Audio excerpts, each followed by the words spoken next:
Good afternoon. Welcome to Talk Talk Business. You're speaking to Aisha. Can I start by taking out account number or phone number, please? 01261 Yeah. 818 616. Thank you. And could you confirm the full business address including postcode, please? 55 Shore, Aberdeenshire, AB451DB. Yeah. And your company name? Market Arms Limited, and a pay by direct debit. And what's your full name, please? David Fusco. Thank you. And what's your registered email? marketarms@aol.com. Brilliant. Okay, so you pass through security, you can access your account. So what can I help you with today, David? Right. I have been calling you for a week now. Well, it's actually the 8th day today, because you were supposed to become my new provider on Monday last week. And there's been a whole mishmash of things from there on in. But what's definitely happened is I have not... Pardon? Sorry, I said, oh gosh, as in I'm looking at the notes and I can see that there's been quite a lot. I've got no phone. I've had no phone. And I've had email after email from you saying your query has been resolved and everything else. It hasn't. I've got no phone. I've been basically accused of being a liar by some of your colleagues who tell me that, well, we're telling you your phone line's fixed. And I'm like, well, I can't phone anybody on it. BT engineers come out. They tell me that my phone line is fine. They can see, and they have spoken with Talk engineers. One engineer is called John Chapman, and they have said there is a problem, and they know about it. And why Talk are telling you that it's fixed, they don't understand. Okay. I was told by a supervisor on Friday by the name of Gary McFadgen that he was dealing with this personally now. And he promised me on Friday, because we were supposed to have an engineer coming out on Saturday, which the engineer did, and he said, I will get a girl called Rachel to call you between 3 and 4 in the afternoon. And if this matter hasn't been resolved by then, she'll call you after 6 o'clock on Saturday evening. Okay. And then on Monday morning at 9:30, that's this morning, I will phone you to resolve everything. I've had no phone call from Rachel on Saturday, and I've had no call from Gary McFadgen today. The BT engineer did come out on Saturday and did confirm once again that there is nothing wrong with the line at my end. It is a problem with Talk. Okay. And BT said it is Talk. Okay. Yeah. Right. Firstly, I'd like to apologize for the service that you've received. Obviously, it's not nice from your end that you've had to chase this a lot of times and basically no action's actually been taken. In terms of agents saying that you're lying, I can only apologize on their behalf. I don't know why they're saying that. Obviously, Gary, I can see that. They're not saying I'm lying, but they're basically telling me that the phone is fixed. They're basically arguing with me, saying, no, your phone is fixed. And I'm saying, it's not working. And they're basically arguing their case, saying, no, my computer says it's fixed. I'm like, why on earth would I phone you to say it's not working when it is? I mean, you make sense, You wouldn't phone up if you've got no problems. Of course you're going to tell us. I'm a businessman. Yeah, of course. I'm trying to work, and I have wasted so much of my time last week, and now again today, on a phone to you. So why would I do that? It's crazy. Yeah, of course. So to even basically make those comments is just stupid. But anyway, so what can we do about it, please? Right, okay, what I'm going to do is I'm going to see if my manager's available and let him know about it as well. And I'm also going to see if it is Rachel that needs to speak to you as well, I'm going to get her to give you a call and make sure she actually does that as well. Are you okay to just hold the line for me and I'll just find that out for you? Is that okay? Yep, sure. Okay, I won't be longer than a minute. Is that okay, David? Okay. Thank you.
Who's marking you the door downstairs, slamming?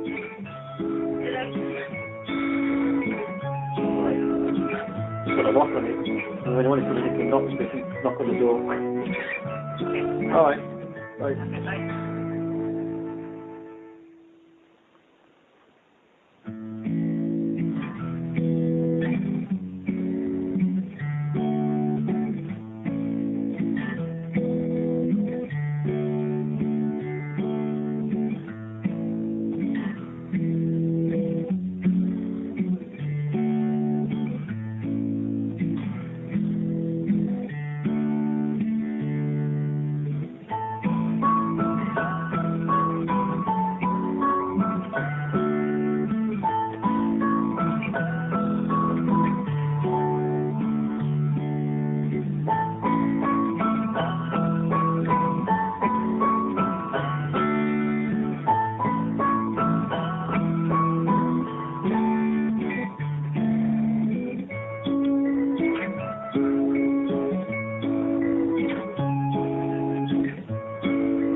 Hello.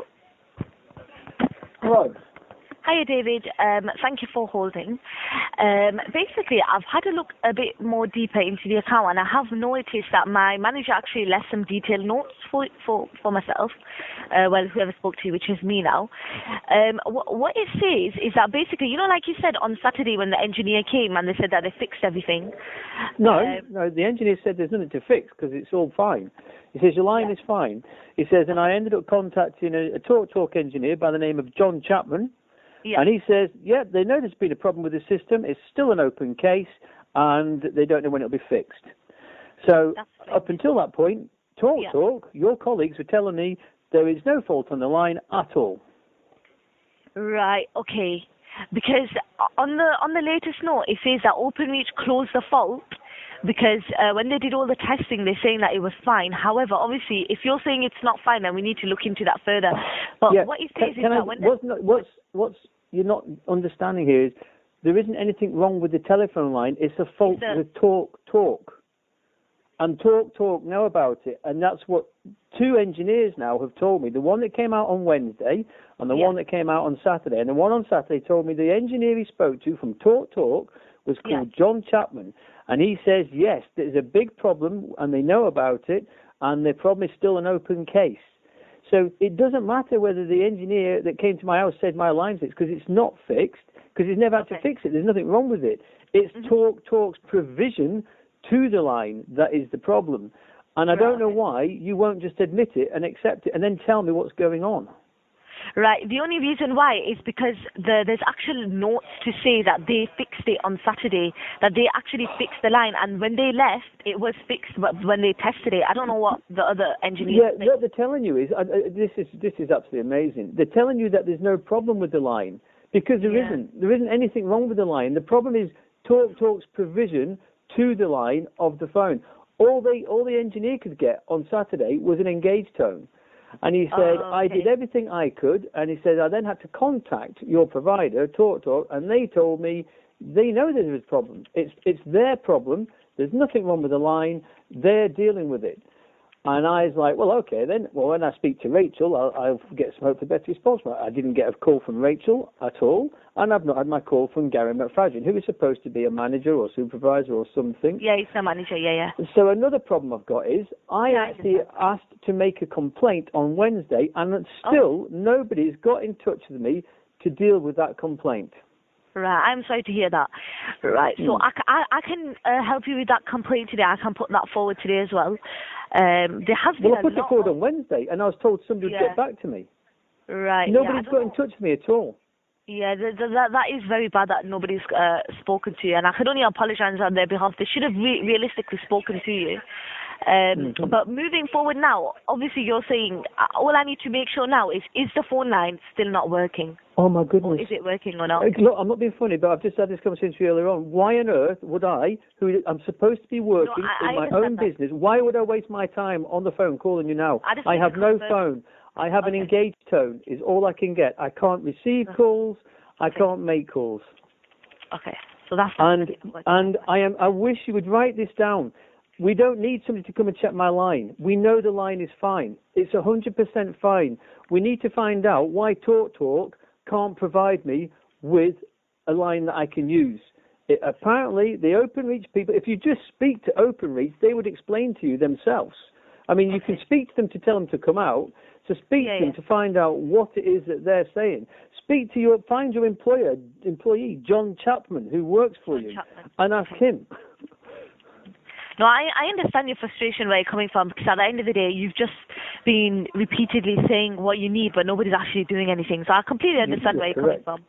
Yeah, I completely understand where you're coming from. And realistically, they should have contacted you, the person that was supposed to contact you, and they didn't, which has made things a lot worse for yourself. So as of right now, it's not working. I take it your broadband's not working as well. It's for some reason the broadband comes off and on. Right, okay. But it's all over the place. I'm going to check that as well. Okay. So for 1 week, I've got nothing. And this is a business. It's not just a domestic line, it's a business. I can't take bookings, I can't speak to any of my suppliers, or they can't contact me. Right, okay. Right. we're going to have to put this back out to them. What I might also do is OpenReach, but what I'm also going to try and do is to speak to them as well. And that person's name you gave me, John Chapman. Yeah, he doesn't work for OpenReach. He works for you. Right, so I need to get his details. BT OpenReach spoke to an employee of yours, John Chapman, who's some kind of technician or engineer. Yeah. And he's the one that said, there is a problem with our system.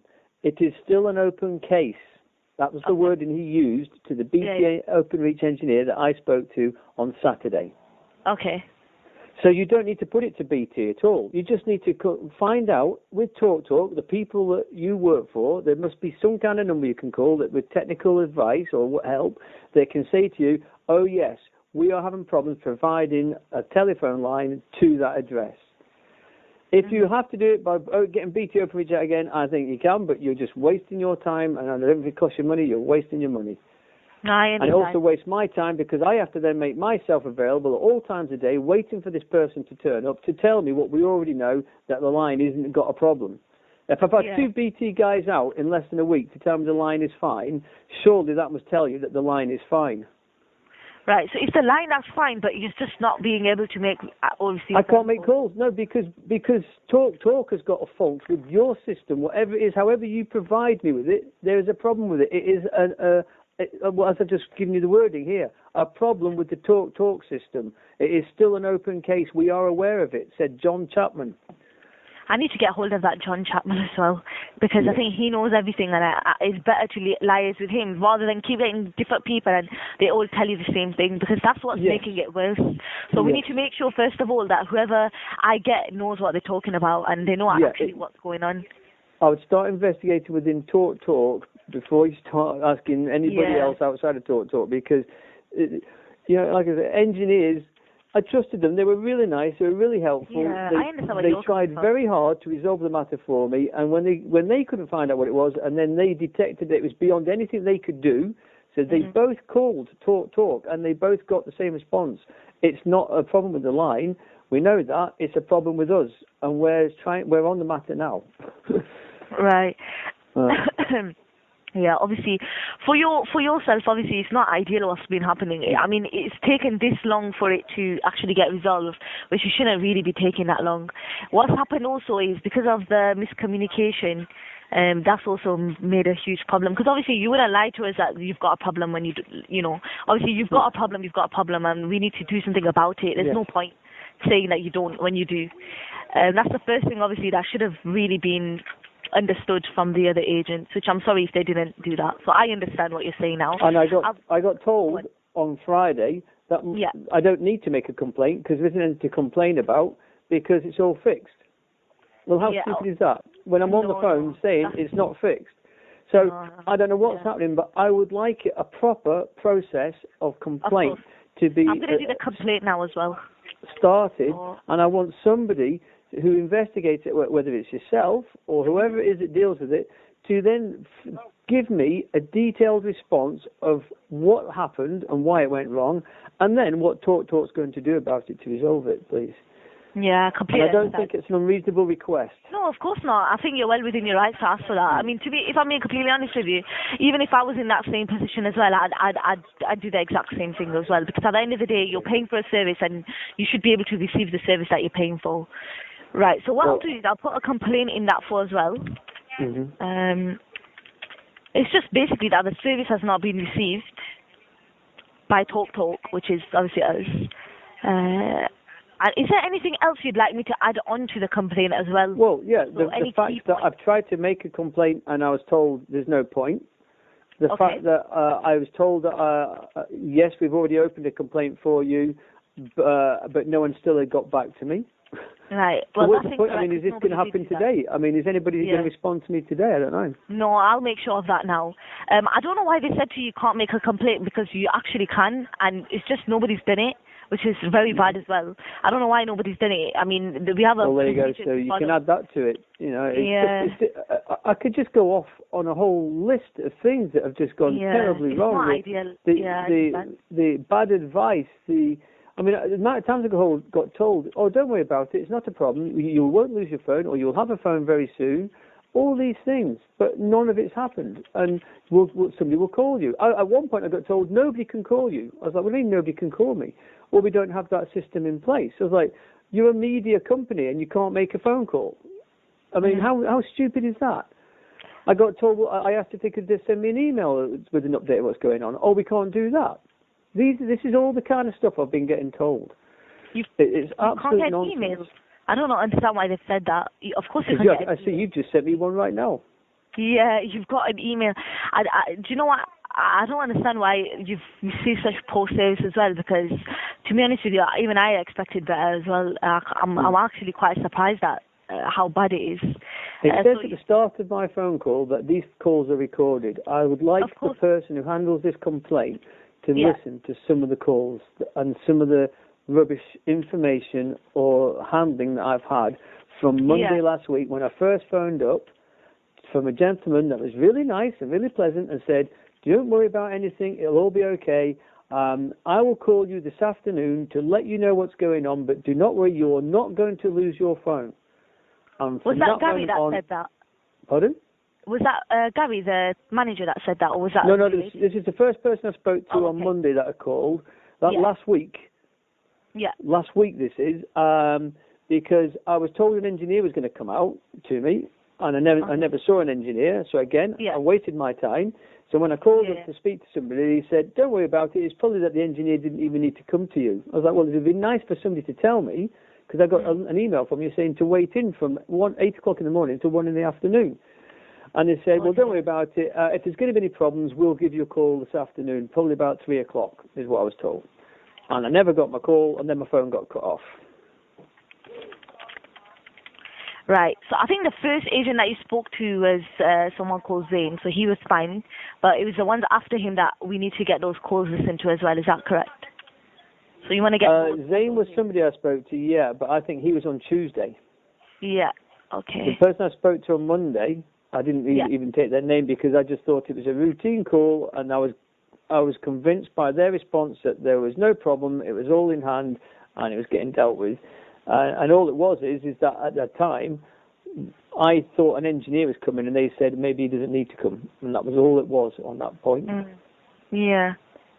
Right, okay. And then obviously on Tuesday morning, my phone went off. Right, okay. I was told, what was the other thing I was told? Oh, you've got the wrong telephone line. We can't give you fibre. I was like, I've got fibre. I've had fibre for years. What are you on about? So that spent about 20 minutes, half an hour, trying to convince them that I have got the right line.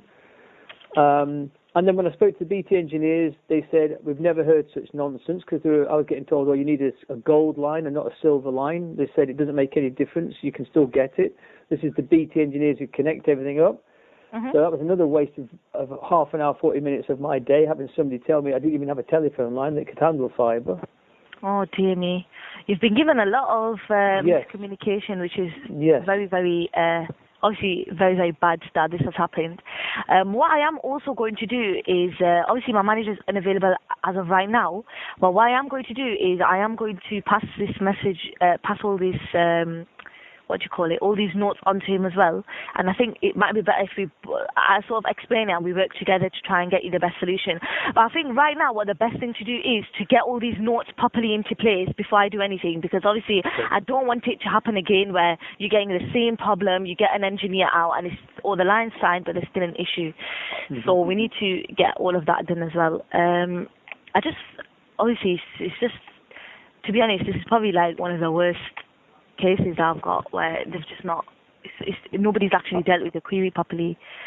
I think, even if you contacted BT Openreach and said, look, we're getting from your guys that the line is okay, and find if you can speak to the person that came out so he can tell you for himself that he's done all the appropriate tests and it's all okay. Yeah. Okay. I think what we'll also do is that person called John Chapman will try and see, I don't know exactly how, but we'll find a way to reach him as well. I'm sure we'll be able to do that. And also with the information that he has as well, sort of progress your case so that obviously it gets resolved quickly, because obviously it's taken very, very long. for this to be resolved. Is there anything else that you'd like from us in terms of providing you that support whilst we're trying to sort it out? No, I just want my telephone, please. You just want your telephone line? Yeah, so I can stop wasting my time and your time and just get back on with running my business. No problem. Okay, what I'll do is leave it with me. I'm going to get all these notes and everything done. I'm going to also try and see if we can give you some sort of callback. I think a callback is probably a lot better rather than an email. If someone can speak to you about it, at least what happens, I think you at least owe that much. Thank you very much. Try and get you exactly what I would like. Yeah. I will liaise with my manager about it as well and try and get the best solution for you. Make sure that this never happens again as well. Yeah. Is that okay, David? Yes, please. Yeah. Was it Aisha? Did you say your name was? Yeah, my name's Aisha. Yeah, that's right. Yeah. Well, you're the first person. Yeah. That seems to have understood genuinely the problem I've got, and seems to be giving me the impression that something's going to get done about it. So thank you very much. No problem at all, David. I'm happy to assist you and also to give you that reassurance that we are working on it as well. Is that okay? Okay. Yes. Okay, then just one more thing, David, before you go. I don't know if you're aware of, we've got something called Support Centre where you can see all your online bills and things like that. Would you like me to register with you? It's absolutely free as well. You don't get charged or anything like that. Yeah, you could do, yeah. Is that okay? So that will be the email, I think it's marketarms@aol.com. Is that the right one? Yeah? Okay, I'll register with you. So you might receive an email by the end of today for that. Is that okay? Okay. Okay then, David. Rest be assured, I will definitely be speaking to my manager about this, get all the right information across to him and get this sorted out as soon as possible. And I'll either get him or another agent to somehow give you a call back. And if not even a call back, we'll definitely give you an email. So watch out for your emails or your calls as well. I would actually appreciate a call back. I think it's the decent thing to do, is to give you a call back. Completely. And can I expect a call today to at least update me with what's happening, even if my phone's not going to be fixed today? Just so somebody can tell me where we're at with this, please. I can try. The only thing is with callbacks, it's usually, I think it's 48 hours for us to give you a callback. Yeah, but this is maybe, as you've said, quite an unusual situation, isn't it? No, I understand. The only other thing if there's a manager going to be dealing with this, that manager will have a phone of their own. So they can actually pick up that phone and they can take a few minutes out of their time to deal with a customer that has been really badly mishandled for over a week now. Okay, what I'll do is I will speak to my manager when he's available and see when he can give you a call back. But until then, what I'll do is I'll try and give you some sort of email, so at least you've got some sort of idea of what we're going to do moving forward. So at least you know what we're doing moving forward. So it gives you that reassurance. Is that okay? Okay. Okay, David. Is there anything else I can help you with? Not just now, thanks. No. Okay, David. I really do hope this gets resolved for you, and obviously we can get you better service. Is that okay? Yep. Okay. I'll look forward to hearing from you. Okay, and I know Gary, and he will call you back because he genuinely. Well, he didn't. He said he was going to call me at 9:30. He didn't. Yeah, I think he asked another agent to call, but she didn't call back. But what I'll do is I'll make sure. She was supposed to call me on Saturday. Yeah, I understand. He was going to call me at 9:30. He arranged the time. I'll call you at 9:30 on Monday morning. Yeah, but be rest assured, I'll definitely make sure that my manager gives you a call back. I am going to speak to him as well about it, okay? So I'll make sure that he gives you a call back, okay? Thank you very much. Okay, thank you, David. Bye-bye. Bye-bye.